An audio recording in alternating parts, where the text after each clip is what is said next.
Hi guys, how we doing?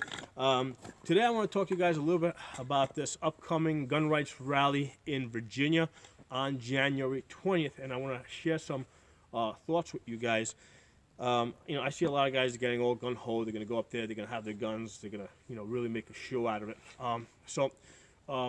To me, it's this January 20th rally is not about looking cool, okay? Because yeah, granted, this looks cool to us, okay, but is it effective?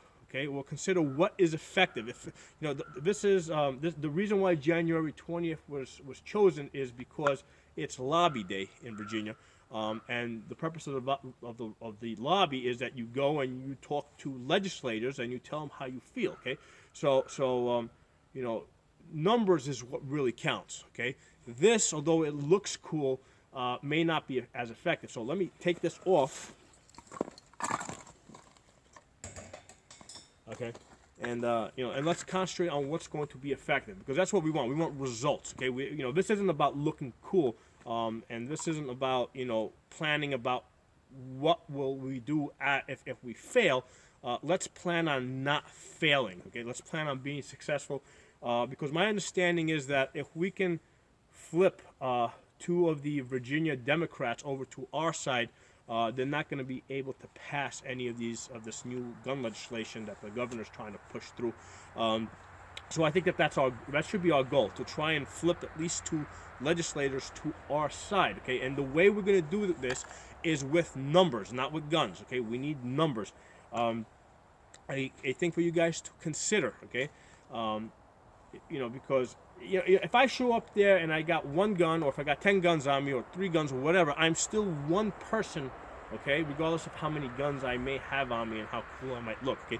But if I leave my guns home and I show up with my wife and 3 kids, okay, I'm now 5 people, okay. So 5 people versus one person will be a lot more effective at this rally. So it's more important that we bring family to this rally than we bring guns to this rally.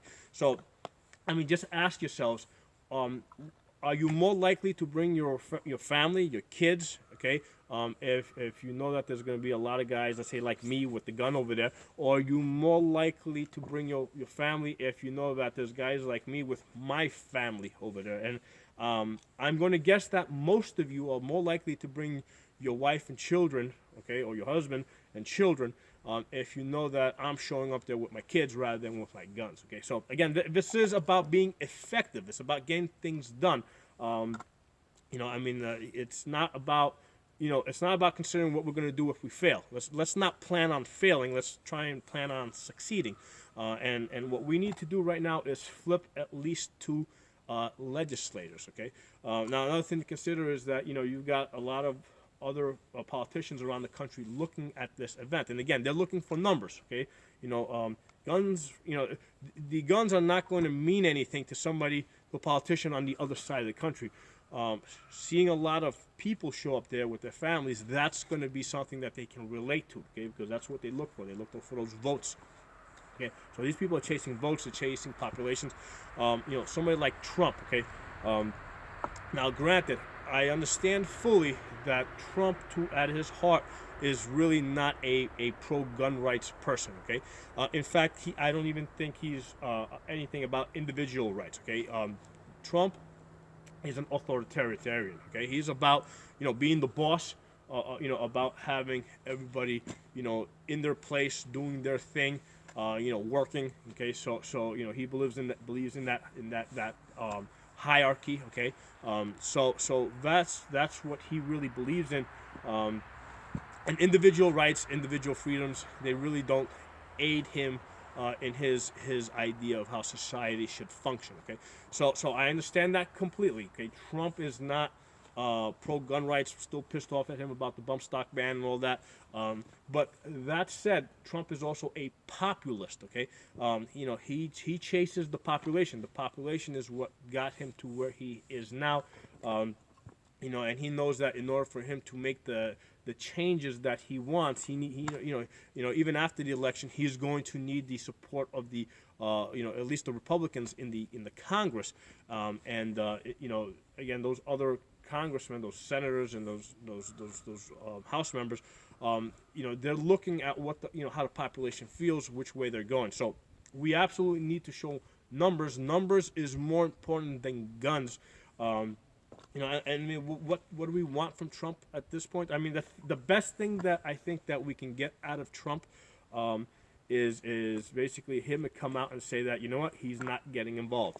He's going to let Virginia and the Virginia people settle this on their own. Okay, so if we can get that type of a commitment where he's not going to get, where the federal government is not going to be involved in state matters at this level, that will give us a huge advantage, a huge point of leverage, because at that point, I mean, between all the counties, and all the sheriffs and all the militias that have formed up, some at the direction of the counties. Okay, the people are in a very strong position. But if Trump basically orders the federal government to support the governor any way that they can, I mean, that's going to work against us. So that's what we want. We want Trump to look at this and say, yeah, you know what? There's a lot of people there that don't like that governor and don't like what he's doing, and that he's going to stay out of this and try to keep the federal government out of this. Okay, so that's something that will help us a lot. The other thing is you got Supreme Court judges looking at this, and again, they're also looking at numbers. Most of those guys, I mean, most of those people on the Supreme Court, they probably cannot relate to us, when they see us in camo, with guns. Okay, they probably can relate a lot better to us when they see us there with our families. So again, showing up with your family is going to be a lot more effective than showing up with your guns. And I'm willing to bet that most people, not all, but most people, are not going to show up with both. Okay, most people are not going to show up, with their guns and with their family. Most people are going to do one or the other. So between the two, we will be a lot more effective if we show up with our families. Okay, what numbers can we possibly get down there? I'm looking at some of the Facebook groups. Okay, and I think the biggest one is 50,000 people, 50,000 members for this is Virginia sanctuary cities. Okay, so now I'm not looking at all of them because I know that a lot of people like myself are going to be members of multiple groups. So I'm just looking at one. Okay, the largest one, which is right now is at about 50,000. And granted, a lot of those people in those groups are going to be from all over the country. I don't expect people who are more than 7-8 hours away drive are going to come into Virginia. I just want to at least I want to try and get the people within 6 hours drive. I think we can get all those people into Virginia on January 20th. So out of the 50,000 people that I'm looking at in the Facebook groups, most likely the ones that are actually in Virginia or the immediate area, I'm going to guess are going to be closer to 10,000. Okay, but that's fine because of those 10,000 people, if those people will also bring their families, we can easily get that number back up to 50,000 and get 50,000 people in Virginia at the state capitol on January 20th. So some things for you guys to think about. I am not a Virginia resident. I am planning to be there. But by no means am I here, to tell anybody what to do. I'm just making suggestions, and I'll let the people in Virginia take the lead, and I will follow. But I just wanted to put this suggestion out there for you guys. If you guys like this video, give it a thumbs up, share it. If you're not a member of my channel, hit that subscribe button, hit that bell so you get notifications. Talk to you guys soon.